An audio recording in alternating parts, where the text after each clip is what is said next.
Hey, John. How you doing? All right. Welcome to this video version of a lesson.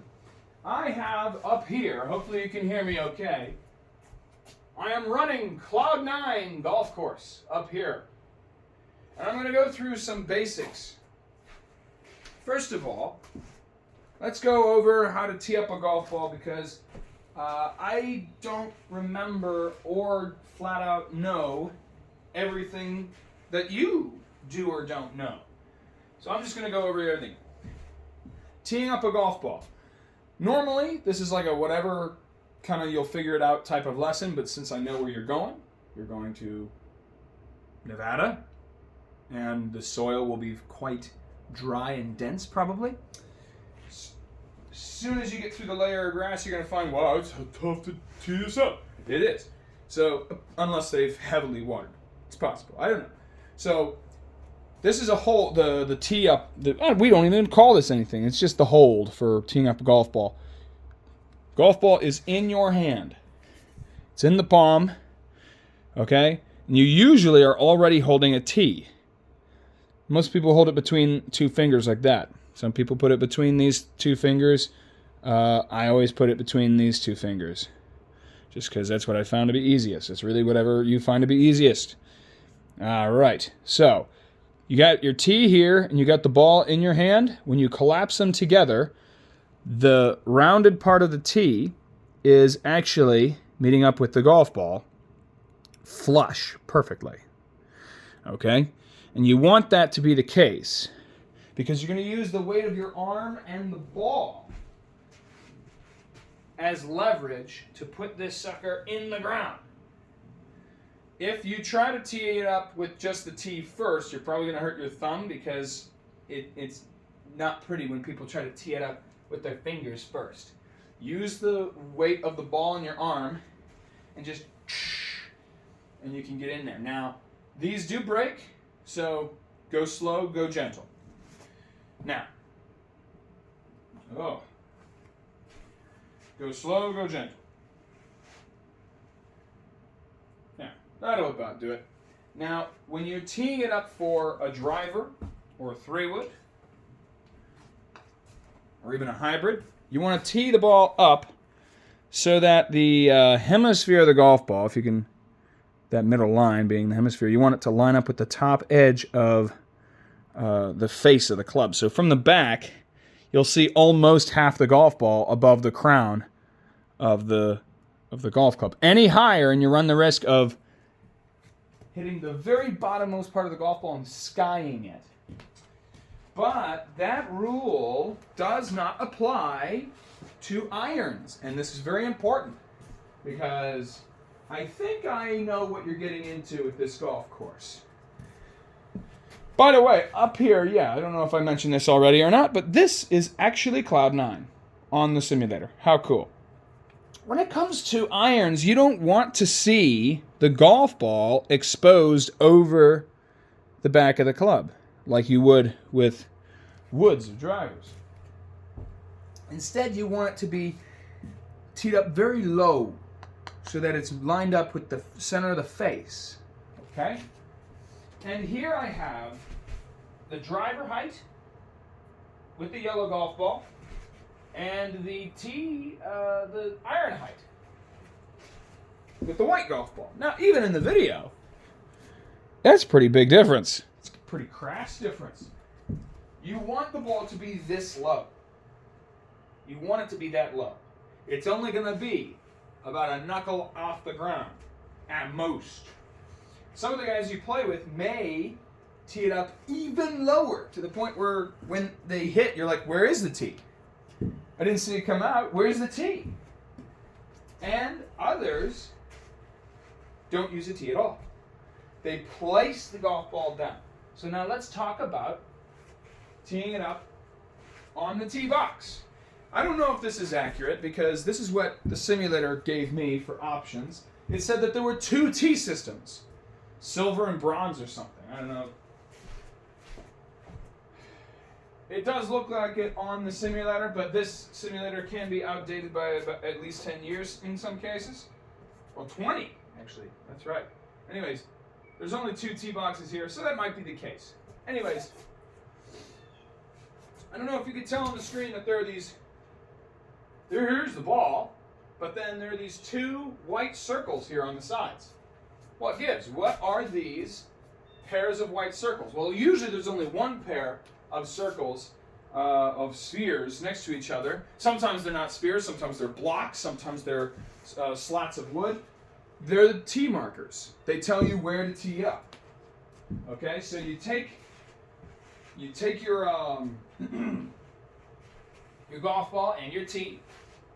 I would recommend teeing up every single tee shot you get. It'll make things easier. And remember, don't tee it up too high. Take your time and just go easy at it.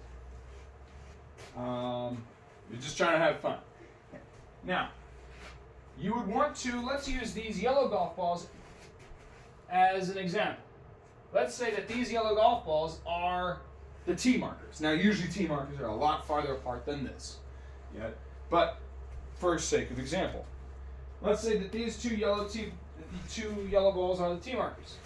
I will tee up somewhere between and behind the golf balls. I will not tee up in front. I usually tee up a full foot behind the tee markers, because I don't want to look like that guy who tees up here and acts like everything's okay. To save you any harassment, just tee up right there, between and behind. You can tee up anywhere within this range back here. And technically you can tee up 2 club lengths behind that tee system, but that won't be necessary for this round of golf. So, that's the tee markers situation. When you choose a tee marker, in the beginning, you stick to that color the rest of the time. Alright, now, let's go through the golf course. I've noticed this first hole is a par 3. It's only 94 yards. And I'm playing the back tees. Let's go over a couple more etiquette things and we'll get going.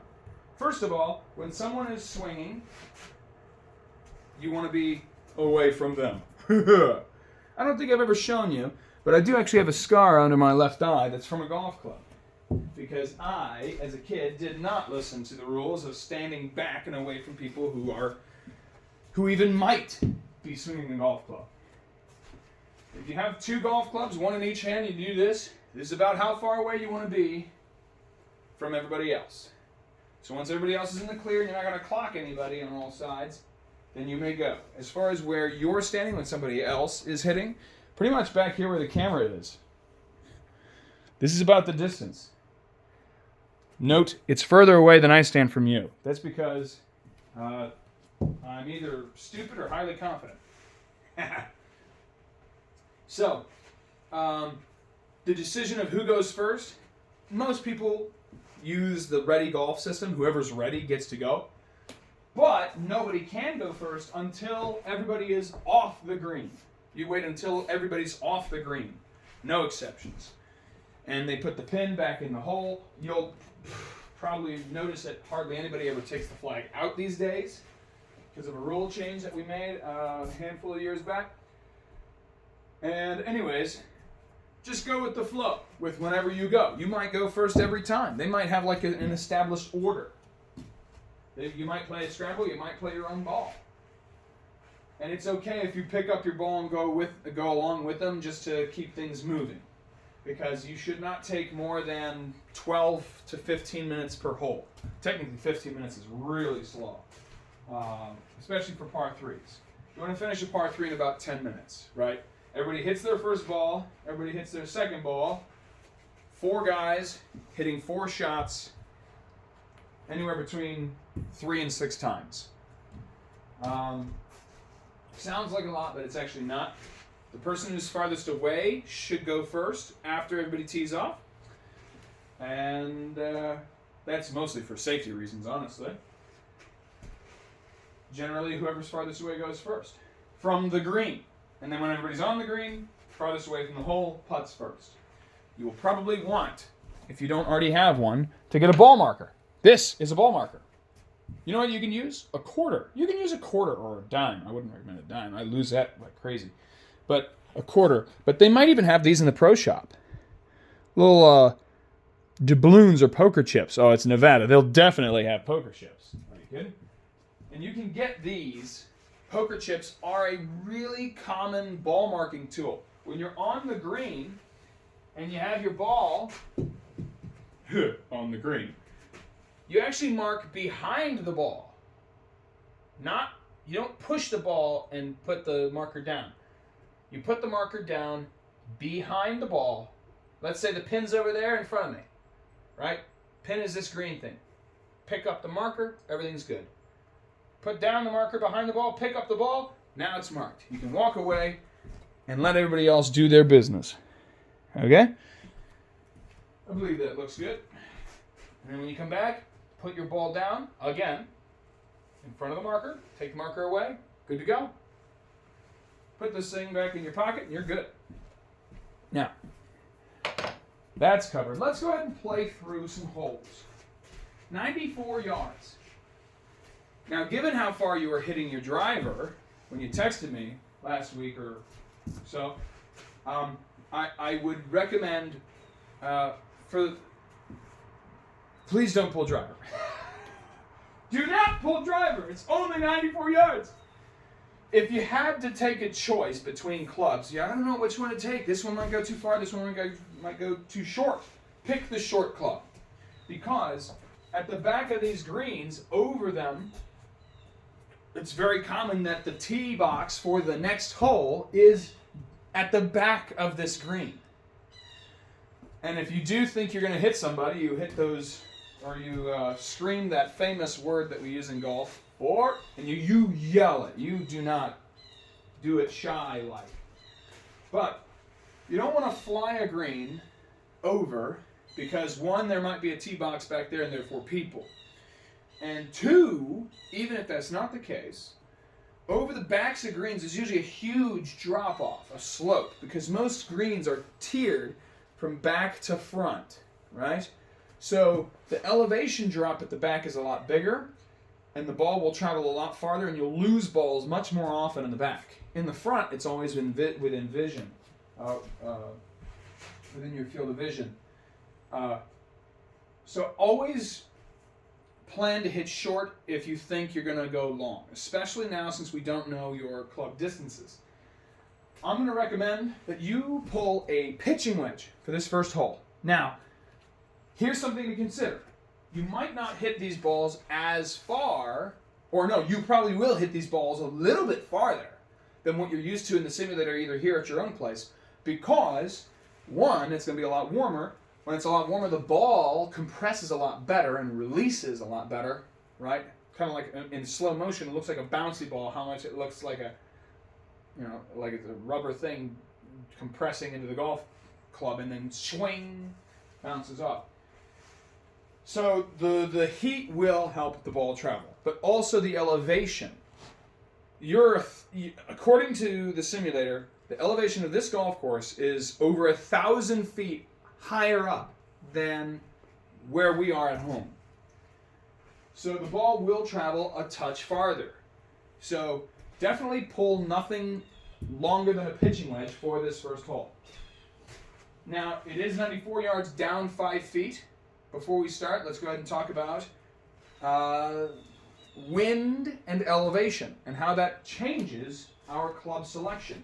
If the wind is in our face, as in this case, if I'm facing my target and the wind is coming this way at me, then the ball will find a lot of resistance in the air. You'll have to pull another club higher, which means if you're hitting a pitching wedge, you should actually go back and get your 9-iron.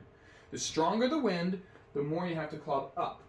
And I've heard a lot of horror stories about the wind in Nevada because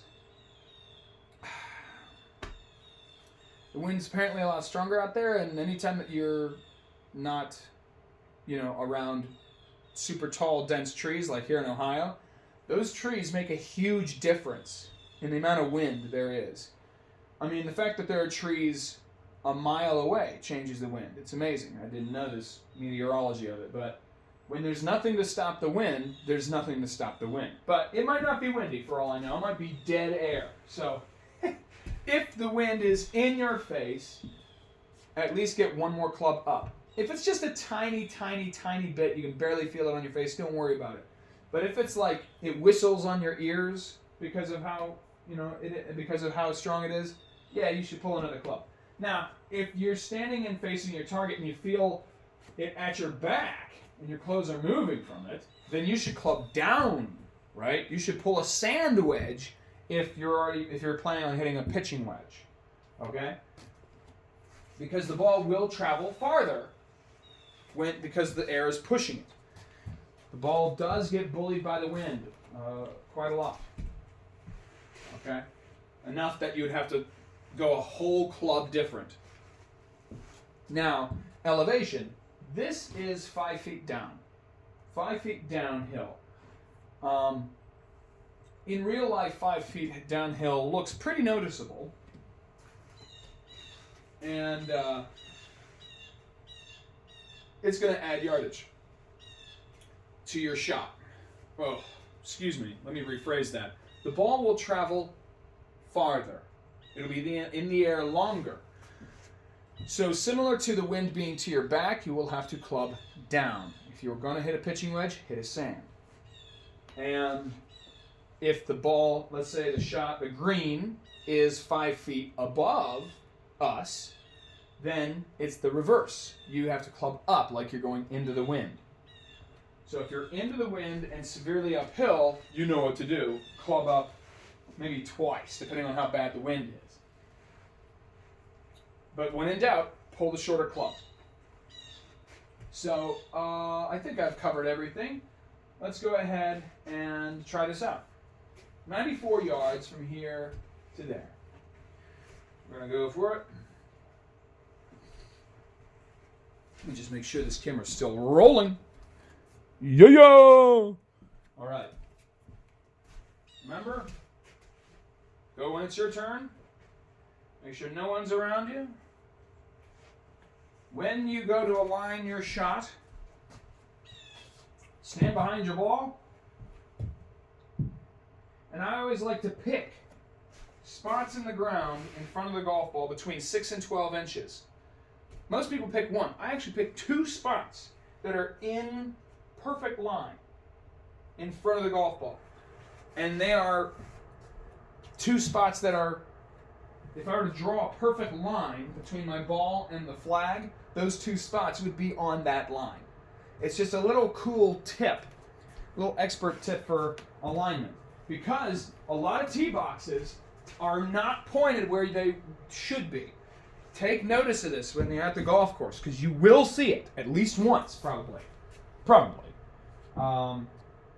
In Ohio, you see it at least once per 9. It's so common. But the tee, it's kind of like this. It's kind of like if I were to move this mat and tilt it this way and ask you to hit into the screen here. Well, if you line up according to where the mat's telling you to go, but the whole mat is turned this way, you're going to hit the left side of the screen. It's the same thing, but with the tee markers and the tee boxes. Sometimes the tee markers will be pointed a different way than where you want to go. The flag is to the left and the markers are pointed to the right. Sometimes the cut of the tee box, sometimes the mounding of it is pointed somewhere other than your target. And it's really common when let's say there's a house on the left-hand side, they will deliberately cut and shape the tee box to point to the right. Because people, I know this sounds crazy, but most golfers, the vast majority of golfers, cannot aim to save their lives. They aim according to wherever the cuts of grass around them are telling them. Wherever the fairway's going, that's where they aim. They aim according to the lines immediately around their feet. And hardly anything else. So you want to pick a couple spots in front of the ball. When you step in front of the ball, you point the face at the ball and those 2 spots. And now, that's going to be your target. So, these lines on the club will be perpendicular to that line that's created between the ball and those two spots. If you want to make it easier and just pick one spot, that's fine. Pick just one spot, and it gets easy. It gets pretty easy pretty quick. So yeah, set up the club, then spread out your feet. If you get the club aligned where you want, then you can move your feet around. But if you set up with your feet already out and the club's not set up right, you might turn the club in, and now this is not a good setup. You have your feet going out here and the club is turned in. You want to do the following address. You pick your two spots, you align the club, shouldn't take more than 5 seconds, usually takes a second, and then you expand your feet. You don't, just 1, 2, and they're in line. Boom, good. Now, you can practice this even in the hotel if you want to. It really doesn't take long. It takes 5 minutes for you to take, a fictional golf club, and then boop, boop, out to the side. There's a straight line between your toes. All right. Anyways, now I'm going to do just that. Pick my spots, even though I know this is a simulator space. Just aim with these lines here. But you don't want to do that on the golf course. Could be dangerous. And now I will swing according to the shot. Oh, I'm not warmed up. That felt crazy. Oh, I might mulligan that. Oh my God. Wow. I didn't know I was sore. What did I do that made me sore? Well, this is perfect anyway. Oh. Wow. That felt strange. Okay. That's what I get for talking so dang much. Oh. Come on, buddy. Now, 45 yards in the rough. I don't know what the rough is going to look like out there, but keep an eye on your ball. Don't walk away from it like I just did. No matter how bad the shot is, keep your eyes on it. Because golf balls are very mischievous when they're out in the wild. They very easily disappear.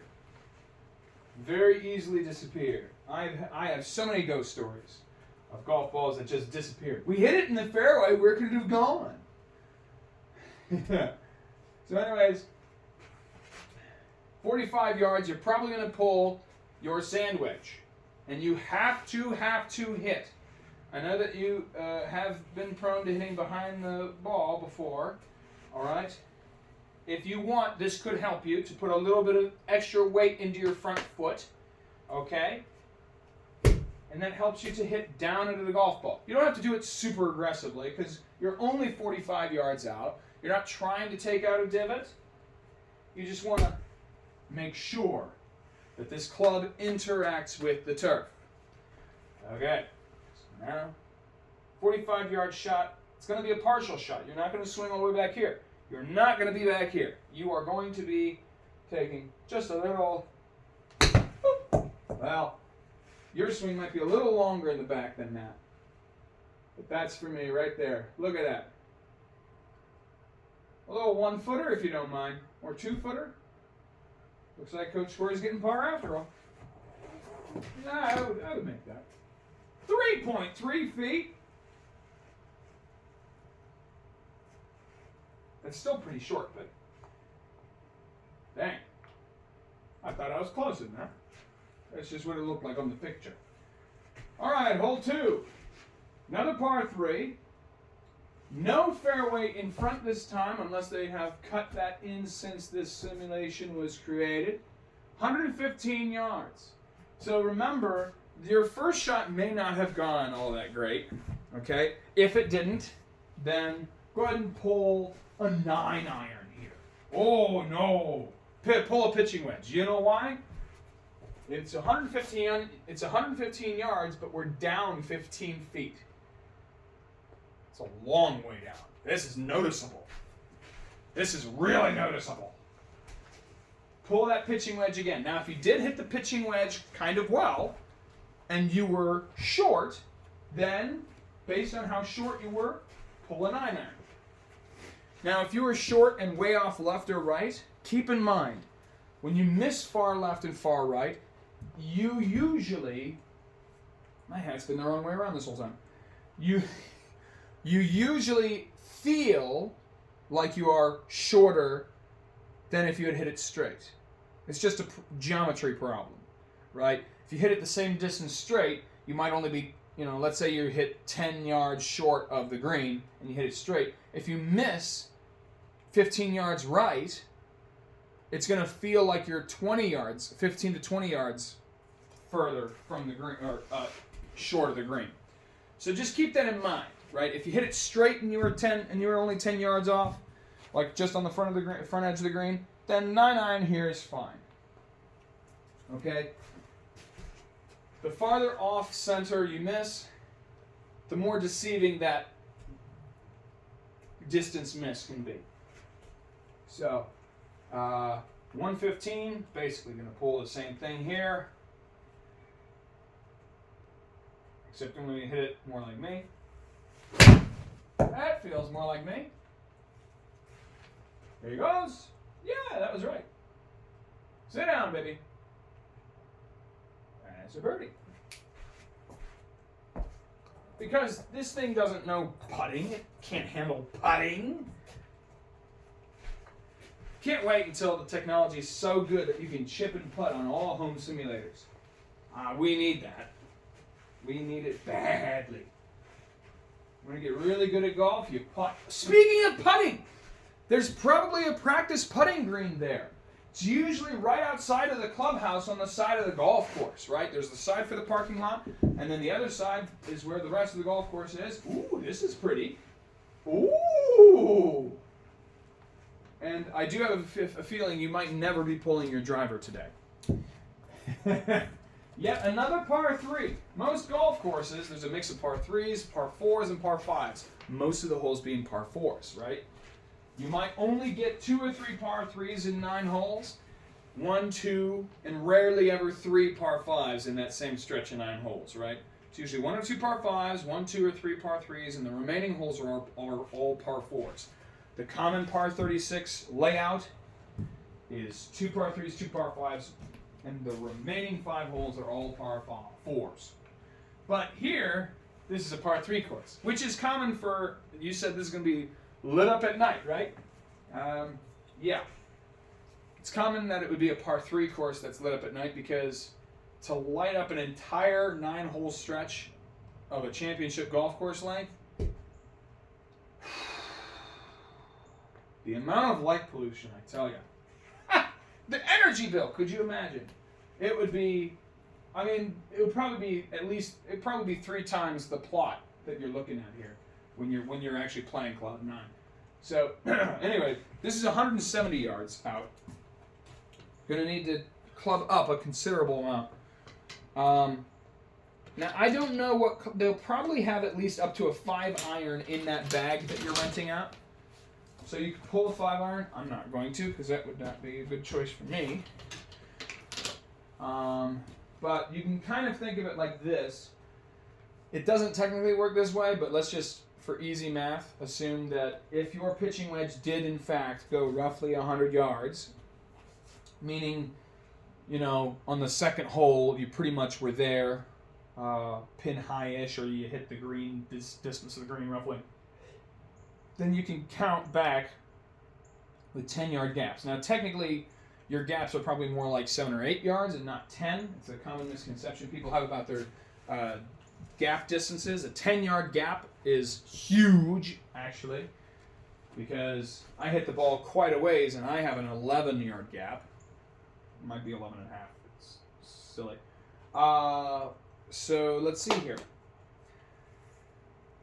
Pitching wedge, 9-iron for 110, 8-iron for 120, 30, 6-iron. So 5-iron down 5 feet. Could be good, it could be short. If they have a hybrid in that bag, pull the hybrid for this, actually. That might be good. Pull the hybrid, tell you what. Pull the hybrid, not the 5-iron.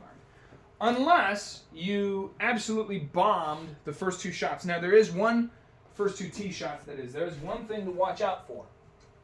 If you blade the golf ball which is when you hit the golf ball, the middle of the golf ball, with the leading edge of this club here. Okay? Like that. This ball is going straight. You took a wedge that is meant to hit the ball high and short.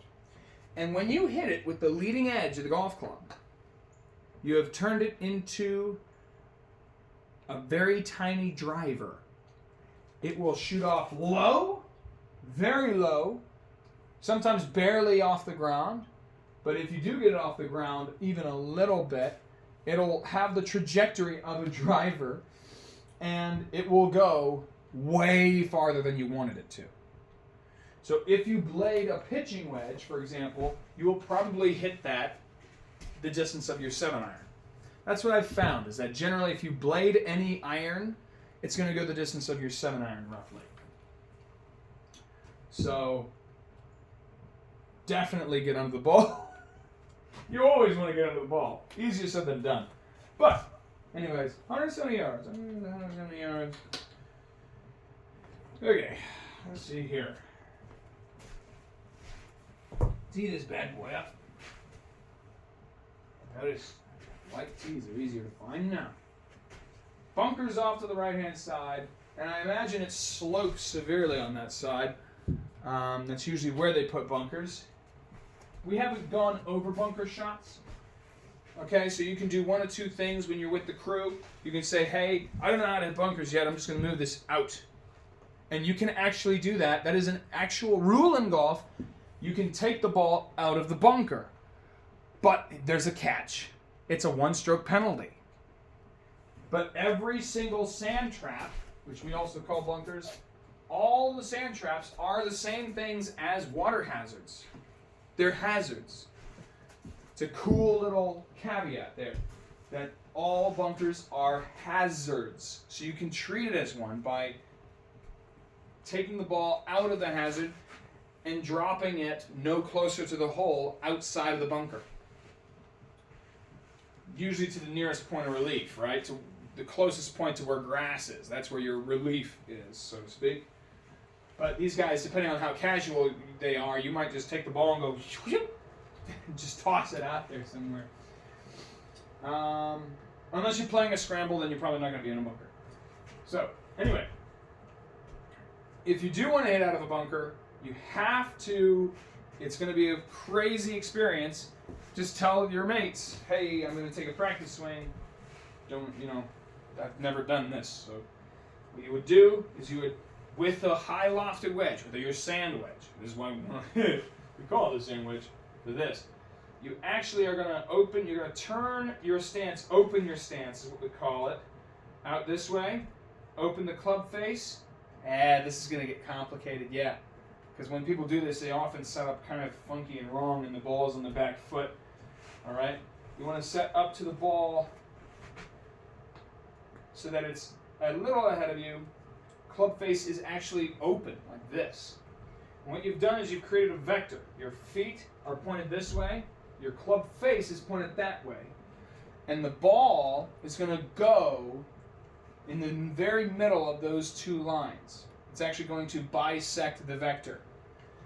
We'll go over that in detail in another lesson. But for now, I want you to know that if you were to hit out of the sand, open your feet, open your club face, and even if you didn't do those two things and you set up with a square club face and a square stance, there's really only one real requirement. If this is where the ball is, you have to hit the sand that far behind. That far behind. I mean it. You've got to hit all sand. Technically, the club will never come into contact with the ball. Okay? So you are actually going to hit down into the sand that far behind the ball. You're going to splash the sand out. Because if you just go, poof, and you don't have any of this, then the ball's not going to get out. You need to splash the sand out. Splash it out. If you splash the sand out, you splash the ball out. But then again, that's only if you find a bunker and actually choose to hit out of it. Let's hit this shot. A lot longer than the first two par threes. Ow.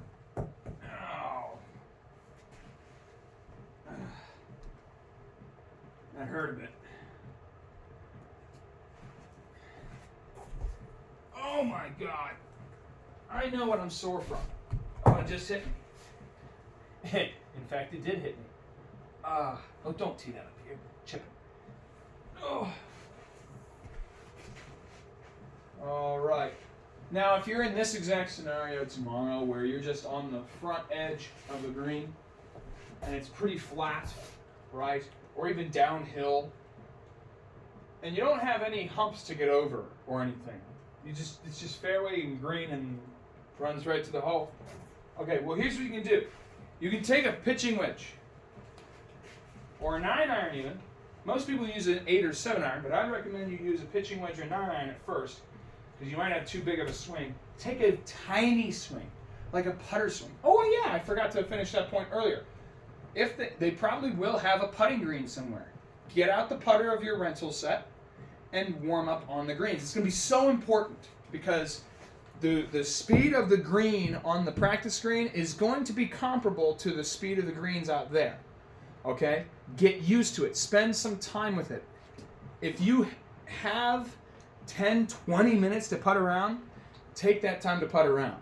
At least 10 minutes. To feel it out. Feel it out. Because if it's your first time putting on real greens, it's going to be crazy. And if it's your first time putting on greens outside of Ohio, it's going to be crazy. Right? It's going to be like putting on concrete.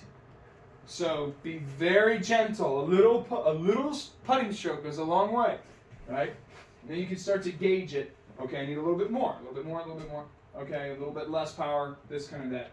Now here, we're going to do this just like a putting stroke, but with a pitching wedge. Just a little boop, or a 9-iron, right? You're still going to set up like you would with a 9-iron with your hands slightly ahead to ball, left testicle territory, and this is where the butt of the club is going to be. Haha. Okay? Now you might actually, instead of having your feet wide like this, the smaller the shot, the narrower your feet. So your feet are going to come together. As you know, probably, from a past lesson or two. And so now the stroke is going to be this small. This small. Let's see if this thing even picks it up. Because this simulator struggles with teeny tiny chip shots. Oh, I'm surprised he got it. Look at that. Look at that. Pin high. That's exactly what you want. And no, it never gets old for me. It never gets old. So you want to just bunt this thing. It's the size of a putting stroke. That's all it was. Maybe the follow through was a little bit longer, but that's it. You're still kind of hitting into the ground a bit, but you're not taking a divot and you're not swinging super hard. Just that little bunt. We call that a bump and run. It's so much easier than taking a higher lofted club and planning, where is this ball going to land? How far out is it going to roll? Well, you don't have to figure those things out with a bump and run. You just bump it onto the surface of the green and let it run to the hole. 85 yards with an army of doom impending bunkers. Absolutely everywhere. This is crazy. They got 2 bunkers back to back right here. That's just sadistic. Well, I should come play this sometime. This looks fantastic. Looks freaky. 85 yards. 85 yards. Pull your sand wedge. All right? You can even pull a pitching wedge. All right? Because when I told you to pull a pitching wedge, I pulled this club, so I'm going to do this. You can pull a pitching wedge and deliberately take a shorter backswing. Instead of coming all the way back, just come back a little less. All right? Roughly 3/4 of the way back. Not all the way. Just like whatever. Back. Maybe not that casual terminology, but about 75% of your backswing. And follow through the same. But what you're doing when you shorten your backswing, you're taking off distance. So you can do that when you're kind of in this awkward territory of Oh, I have a par 3 in front of me, but I'm only going 70 yards, and my shortest club, full swing, goes 90 yards or something. In your case, this probably is ideal for... This honestly, depending on how short the pitching wedge was on holes 1 and 2, a pitching wedge could be good here. Or maybe a sand wedge. Right? Just pay attention to the previous distances that your clubs went roughly and pick accordingly. But I am going to take a shorter backswing and follow through all the way. I yanked him. Oh, but he's going to be all right. Oh, God, no, he's not going to be all right. Well, I did shorten my backswing, but I hit him a lot farther than I wanted to. Little pitch shot here. Now, because of this, you can't see it. You definitely can't see it from there because you can't even see it here. But I am on a real uphill lie here. I'm back behind me right here is that other second bunker I was making fun of a minute ago. But I have this uphill lie, and I have to pitch it onto the surface of the green. Go ahead and take your higher lofted club for today or that day. Remember, whenever you have elevation you're dealing with, don't lean into the hill, lean with it. Okay? However, for chipping, if you find it better for you to lean into the hill, let's not do that. That's actually technically more of an advanced skill. So lean away, lean well with the hill. So if your right foot is lower than your left foot, don't lean into the hill trying to get your body even. Right? Go ahead and lean back so that your shoulders are even to the ground. Now you still want, if you were to tilt the whole earth so that you were absolutely right side up again, you still want your hands ahead of the club face and you still want to hit down into the turf. That's all an uphill, downhill lie is. Right? You lean with the hill so that if we were to tilt that whole bit of earth right side up completely instead of it being one way or the other, it would look the same as a flat lie, as how you look over the ball on a flat lie. Anyways, make sure that you hit down into the golf ball, into the soil in front of the golf ball. Not super hard, just pinching at it. That was going to be low. That could be trouble. Hit the ball! Oh no. Yeah, I'm going to mulligan that. Unless it's inside the circle. Oh yeah. Yoink, yoink. Because I don't know how this simulator's funky about these distances. It does not like 14 yards for some reason. Gentle. Gentle. Yeah. Okay. Okay. Anyway. Plus I kind of bladed that a little.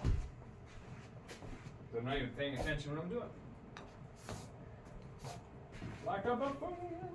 That would be a 2-putt for me. That's right. I'm not making a 9-footer my first time playing in Nevada for par. Well, maybe I am. I don't know. All right. Hole 5. Here's the other thing about this golf course. You're probably like, we're going to wait until this guy plays all 18 holes. There's only 12. There's only 12 holes. And there are other golf courses. I was scared when I found out this was 12 holes. Other golf courses that are on the simulator, that are between 9 and 18 holes, you can't play them because the thing's too stupid to know that there are golf courses that are not between 9 and 18 holes. It actually let me. It let me play. That's pretty good. Okay, 122, 122, 122.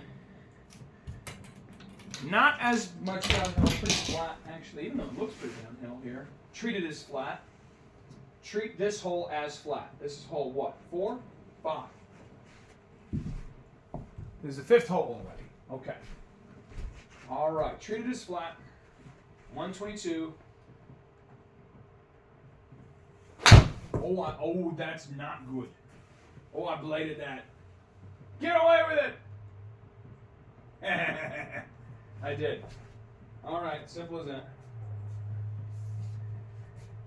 Bunkers everywhere here too. This is going to be a fun golf course. This is my kind of place. Look at that. Look how many there are. It's amazing.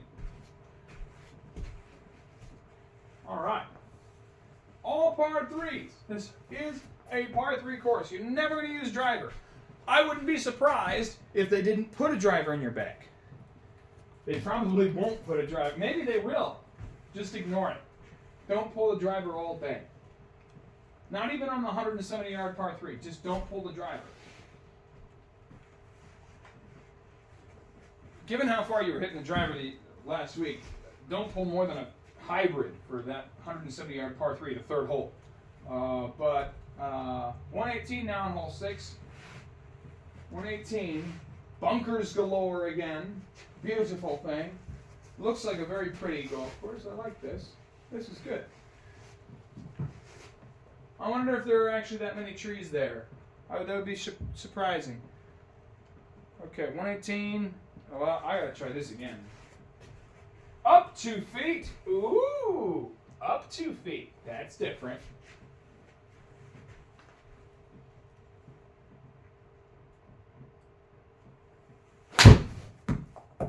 Be the right distance. Be good, darling. Be very good, darling. Oh, all right. Yeah. Oh, you gave me a birdie. Nice. All right. I imagine that green is going to slope to the right quite a bit. So keep that in mind. Well, actually, you won't have to keep that in mind. You'll see it. The nuanced breaks in the green when you putt, those might be hard for you to see first time around, especially on this golf course. But, yeah, just go for it. Just go with it. If you see a little break in the green, go ahead and try to anticipate that. But in general, as far as chipping onto a green that's definitely slanted, aim farther out to the left and the ball will swing back out to the right. If you were chipping from the front right of that green or something, for example, you'll see those differences usually in the terrain. All right, 78 yards, down 5 feet. A nice little humble one. I wonder how often there's a hole-in-one at this golf course. A lot of short holes, but I'm sure they don't make the pin positions easy. Okay, here you go.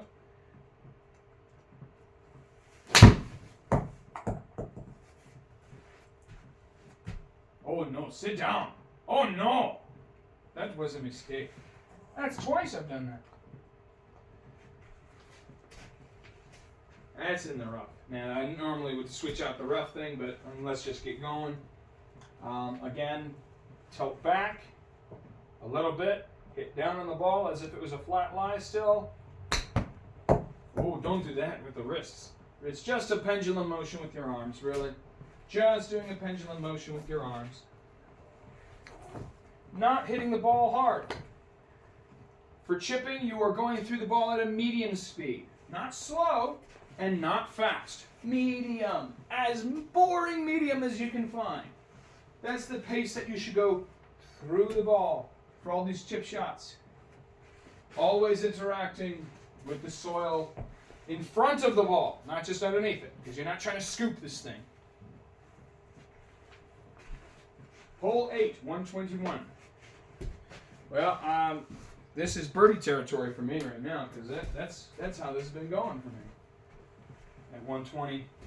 Ooh la la, ooh la la, ooh la la. Up 10 feet. Wow, we're going to have to club up a bunch here. I'm clubbing up a fair amount. This was going to be a very partial swing with this club. Now I might just go full gung-ho. We'll see. Oh, wow, that sucks. That's not going to get there.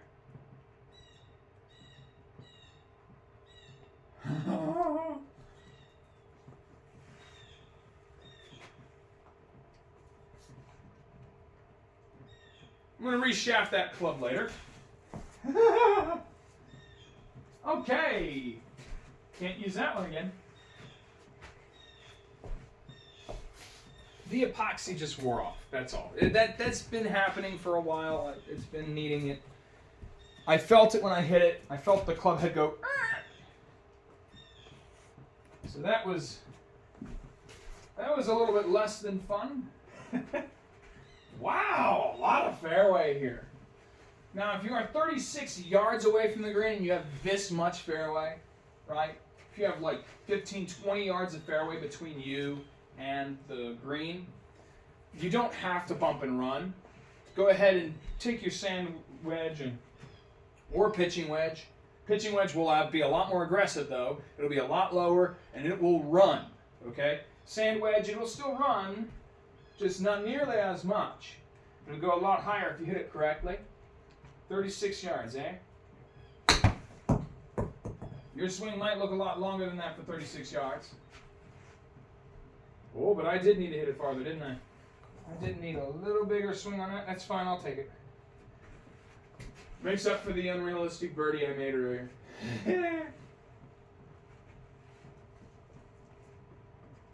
Okay. Ah, two. Now we have hole number 9. Number 9. I don't even know what that's from. 155. Wow! Look how far away that bunker is from the green. That's insanity! There's an old saying in golf. It's not a very common saying, but it's a saying. And I think it's a funny saying. There is no such thing as a misplaced bunker. There is no such thing as a misplaced bunker. I'm not going to lie, John. They put that bunker there for you. Or they think they did anyways. They think they put that there for you. All the guys who miss short and to the right, you know, I don't know if that's going to be, I don't know. But that's freaking me out. And that would freak a lot of other golfers out. It's freaking me out, and I'm not going to hit there. It's so far away from the green. Let me know if it's actually that far away from the green in real life. That's crazy. You would think that people are never in that bunker, but I guarantee you, there are a dozen people in that bunker daily, at least. I bet there will already be the rake marks in the sand when you pass by, indicating people were in there. Oh my. Up 8 feet! What? Oh, that's why that bunker's there. Maybe the land runs down to that bunker. That would be just stupid. That would be crazy. Wow.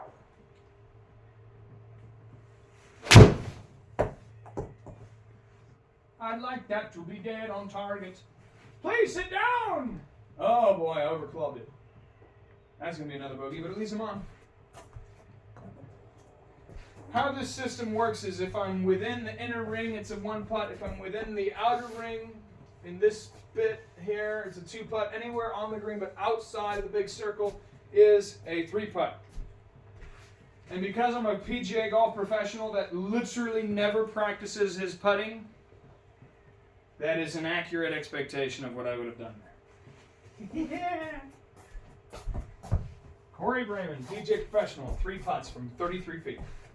Yeah, well, that's what I get for not practicing, right? Yeah, that's going to change this year, I tell you. I'm going to be putting like a demon. I'm going to be putting like crazy.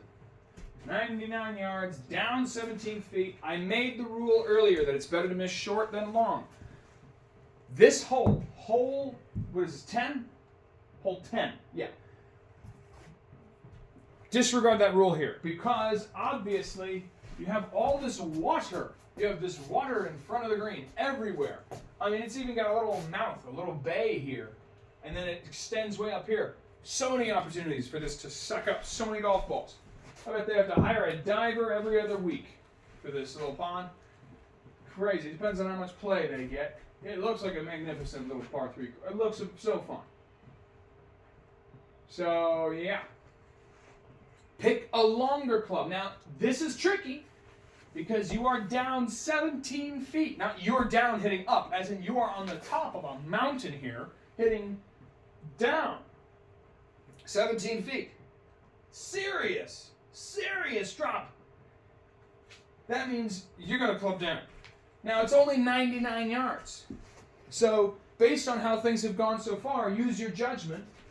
And if you think, well, I want to hit, let's say the pitching wedge worked on holes 1 and 2 or sometime in between for this distance or whatever. Let's say that it was your 9 iron or your 8 iron that goes more like 100 yards or whatever it is. And you would think, well, no, I don't know if I want to club down and be short. It's fine. Hopefully there is actually that much room at the back of this green. Go ahead and hit the long shot here. This is the exception to that rule I mentioned. It's okay if you go a little long, just to save your ball from going in the water. If it does, whatever. But it'd be nice if it didn't, right? It really, you don't want the ball to go in the water because you overcompensated and hit a good shot that landed in the water. All right? If you blade the golf ball or top the golf ball and it trickles into the water, fine. That's acceptable. If you hit it almost pin high and it slices off to the right because of how far this water reaches over here and it just plops into the water over there, that's fine. Consider that a win. But if you flub the shot and it just goes somewhere in here because you flubbed it, that's fine too. But if you hit a pure shot as intended, maybe shorter backswing, full swing, I don't know, pure shot and it goes in the water, maybe you overlooked something. So you want to give it berries so that it goes over. So I'm going to give it, I am going to play this a lot shorter. I'm going to play this like an 85-yard shot, even though it's 100 yards. Now maybe I'll play it like 90. I'll play it like 90. It's not really a yard for foot ratio. It's not really a 1-to-1 ratio because it depends on the elevation. Not just the elevation of like the difference between you and where the pin is, but like I said earlier in the video, the elevation on Earth. And you're 1,000 feet higher, so the differential in elevation changes might be more severe. That's what I would guess. They could be less severe, for all I know. But I think it's more severe.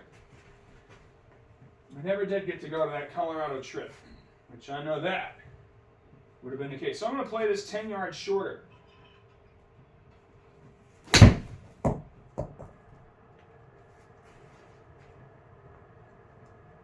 Seem to work out. Oh, stay in the circle. Okay. That's fine. Okay.